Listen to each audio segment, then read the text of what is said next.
नमस्कार दोस्तों। तो हम पिछली वीडियो में लाभ और हानि का बेसिक समझ चुके थे कि लाभ क्या होता है और हानि क्या होती है। आज हम लाभ और हानि के थोड़ी से आगे से क्वेश्चन पढ़ेंगे। तो हमने कल लाभ प्रतिशत और हानि प्रतिशत ये दोनों सीख लिए थे कि लाभ प्रतिशत कैसे निकालना है और हानि प्रतिशत कैसे निकालना है। ठीक है, आज हम लाभ और हानि इसमें कुछ इससे क्वेश्चन पढ़ेंगे, जैसे कि आ जाते हैं पुलिस एसएससी जीडी ये सब में आते हैं क्वेश्चन कि जैसे कि हम कहें कि 10 कुर्सियों का मूल्य, कितनी कुर्सियों का मूल्य, 10 कुर्सियों का मूल्य 12 कुर्सियों के विक्रय मूल्य के बराबर है। यानी कि 10 कुर्सी खरीद के लाए थे हम,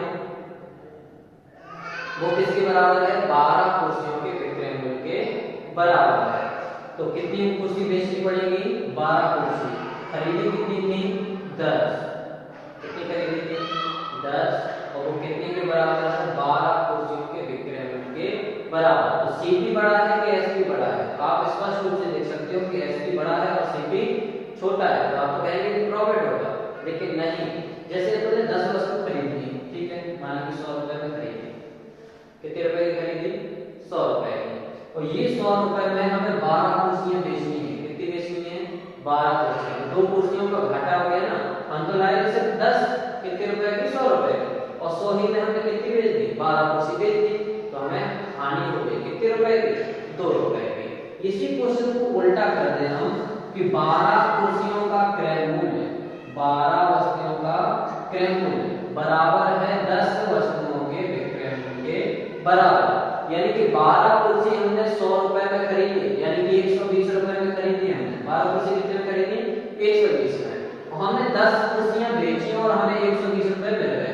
हमने कितनी बेची, 10 कुर्सियां, हमें कितने मिल गए, 120। यानी कि ये 2 कुर्सियां बच जाएंगी, जो कि आपका प्रॉफिट कहलाएगा।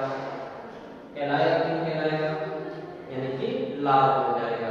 12 कुर्सियां खरीदी थी 120 में, यानी कि एक कुर्सी कितने की, 10 रुपए की, और हमने 10 कुर्सियों में अपना 120 पूरा वसूल कर लिया, यानी कि 12 रुपए की एक कुर्सी बेच दी हमने। कितने रुपए की बेची, 12 रुपए की। तो 12 रुपए की बेची, तो 10 कुर्सियां बेची, हमें 120 रुपए मिल गए, यानी कि हम जितने में लाए थे उतने हमारा चुकता हो गया। अब हमें 2 कुर्सी बच गई, तो वो क्या हो गया, प्रॉफिट हो गया। हो गया कि नहीं हो गया, तो 2 कुर्सियों का प्रॉफिट हुआ। कितनी कुर्सियों में, 12 कुर्सियों में, कितने में खरीदी थी, 10 के बराबर खरीदी थी। तो क्रय मूल्य कितना माना जाएगा, 10। इसको ना मान लेना क्रय मूल्य, ठीक है ना, इसके बराबर है। यानी कि इसमें 2 प्रॉफिट भी जुड़ा हुआ है, इसमें प्रॉफिट भी है और क्रय मूल्य भी है। तो प्रॉफिट कितना है, 2, तो 2 घटा दो तो क्रय मूल्य कितना बचा, 10, ठीक है ना। जैसे कि 12 वस्तुओं का क्रय मूल्य कितने वस्तुओं के बराबर है, 10 वस्तुओं के क्रय मूल्य के बराबर। तो 10 वस्तुओं में तुम्हारा क्रय मूल्य निकल गया। अब 10 वस्तुओं के अलावा कितनी बची, 2 कुर्सियां, तो वो क्या है, प्रॉफिट। अब प्रॉफिट हटा दो तो वो क्या बचेगा, क्रय मूल्य बचेगा। तो प्रॉफिट कितना हुआ, 2, क्रय मूल्य कितना, 10। प्रतिशत में बदलना है तो पिछली बार फॉर्मूला बताया था कि प्रॉफिट अपॉन सीपी इनटू 100%। 10 से गुणा कर दो तो 10 आ जाएगा, 10 का 2 में गुणा तो आ जाएगा आपका 20%। तो लाभ कितना होगा, 20% का लाभ होगा, बन जाएगा। कुर्सियों वाले, नींबुओं वाले, ऐसी प्रकार से क्वेश्चन आते हैं कि 6 नींबुओं का मूल्य 5 नींबुओं के विक्रय मूल्य के बराबर है। यानी कि 6 नींबू खरीद के आए थे, कितने लेमन खरीदे, 6, और हमने 5 लेमन खरीदे, और जितने में खरीदे थे उतने रुपए हमारे चुक गए। माना कि हम 6 नींबू लाए थे 60 रुपए के, कितने रुपए के लाए थे, 60 रुपए के। एक नींबू कितने का पड़ा, 10 रुपए का। हमने 5 नींबू बेच दिए 60 रुपए में, यानी कि एक नींबू कितने का बेचा होगा, 12 रुपए का। कितने रुपए का, 12 रुपए का। तो प्रॉफिट हुआ कि नहीं हुआ।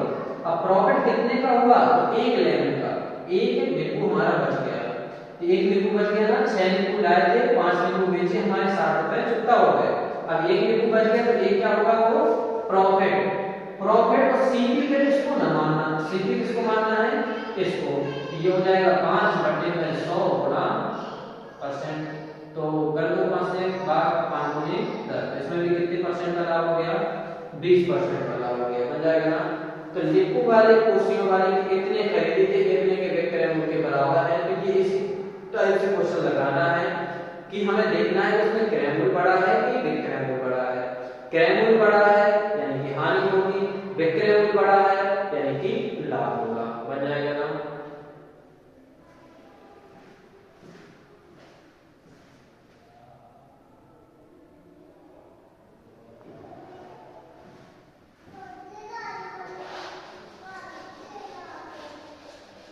एक दो क्वेश्चन आपको देखा है कि कैसे आते हैं। क्वेश्चन लिखिएगा 6 सेब का मूल्य का क्रय मूल्य 7 सेब के विक्रय मूल्य के बराबर है। क्या लिखा है? 6 सेब का क्रय मूल्य 7 सेब के विक्रय मूल्य के बराबर है, तब लाभ अथवा हानि प्रतिशत ज्ञात करो। करिए, प्रैक्टिस करिए, बनेगा ये क्वेश्चन। तो देखो हम बता रहे कितने में खरीदे, कितने नींबू खरीदे थे? 6 नींबू, ठीक है। बेचे कितने हैं? 7 नींबू। कितने बेचे हैं? 7 नींबू।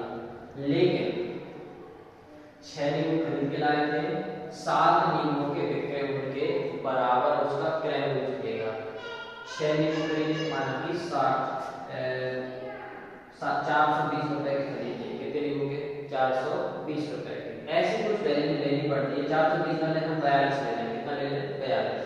चलो, ऐसी कुछ वैल्यू यहाँ पे मानना है कि जो इन दोनों से कट जाए, यानी कि एलसीएम ले लेना है। 6 और 7 का एलसीएम कितना होता है? 12 होता है, ठीक है। तो 6 नींबू कितने के आए थे? 42 के। 7 नींबू बेचे कितने के? 42 के। इनकी 6 नींबुओं का क्रय मूल्य 42 और 7 नींबुओं का विक्रय मूल्य भी 42। दोनों एक ही वस्तु हो गए। अब इसमें देखो बेचे खरीदे कितने के होंगे? 6 नींबू 42 के हैं, तो एक नींबू कितने का आएगा? 6 7 42, 7 रुपए का एक आएगा। आएगा कि नहीं आएगा? अब 7 नींबू बेचे हैं 42 रुपए के, यानी कि कितने रुपए का एक बेचा होगा? 6 रुपए का एक बेचा होगा। सिंपल सी बात है। तो 7 रुपए का खरीदोगे और 6 रुपए में बेचोगे तो लाभ होगा कि हानि? तो हानि होगी। ज्यादा में खरीदा और कम में बेच दिया तो हानि हो गई। हानि कितने रुपए की हुई? तो देखो 7 रुपए का एक नींबू खरीदा, 6 रुपए का बेच दिया, तो कितने की हानि हुई? 1 रुपए की। किस पर? क्रय मूल्य कितना माना जाएगा? तो क्रय मूल्य कितना है? 7 गुणा कितने से?